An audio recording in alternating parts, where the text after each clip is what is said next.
pilote et je coordonne l'ensemble de l'opération de construction de la nouvelle école normale supérieure de Cachan sur le plateau de Saclay. C'est une opération qui s'inscrit dans un vaste projet pédagogique et scientifique, celui de la création de l'université Paris-Saclay. Et une des particularités de ce projet, c'est d'être totalement conçu en BIM. Le BIM nous a été proposé par l'agence Renzo Piano Building Workshop tout début 2014, au démarrage des études de conception du projet. Donc mon rôle sur le projet de l'ENS, c'est d'être responsable du processus BIM dans le cadre de la maîtrise d'œuvre. Le rôle consiste, forcément, à former les équipes, entretenir les équipes qui sont chez nous, chez RPW. J'ai aussi un rôle un peu transversal. On a démarré avec des partenaires qui n'avaient jamais fait de BIM, donc le projet ni en maquette numérique ni en BIM.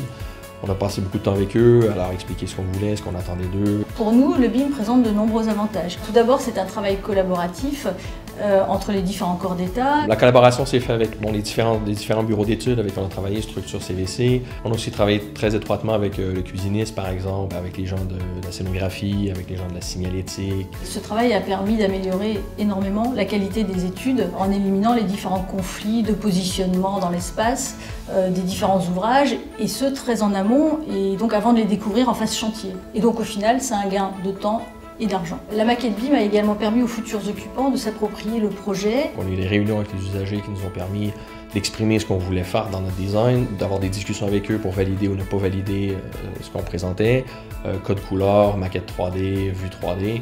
On a aussi généré beaucoup d'images de synthèse avec 3ds Max. Ça nous permet aussi de générer des lumières un peu plus précises, donc d'exprimer les ambiances. On a présenté un film 3D à une journée porte ouverte pour les enseignants, ce qui nous a permis, là, je crois, d'avoir un vrai tournant dans les communications pour vraiment expliquer l'ambiance de l'école, l'importance du jardin, des espaces communs. Ce qui est assez fantastique des solutions BIM d'Autodesk, c'est l'écosystème. Donc évidemment, on a comme pierre angulaire à tout notre développement chez nous, Revit, qui nous sert évidemment à faire la première maquette numérique, qui nous sert déjà à générer les plans, générer de l'information.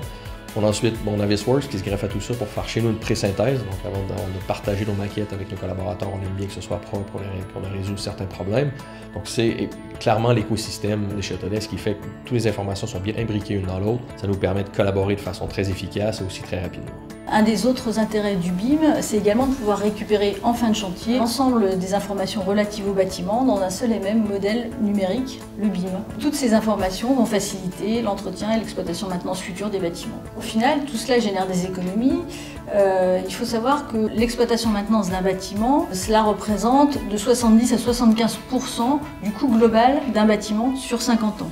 Avec le travail réalisé en coût global et en BIM, nous espérons ramener les coûts d'exploitation maintenance en dessous de la barre des 60%.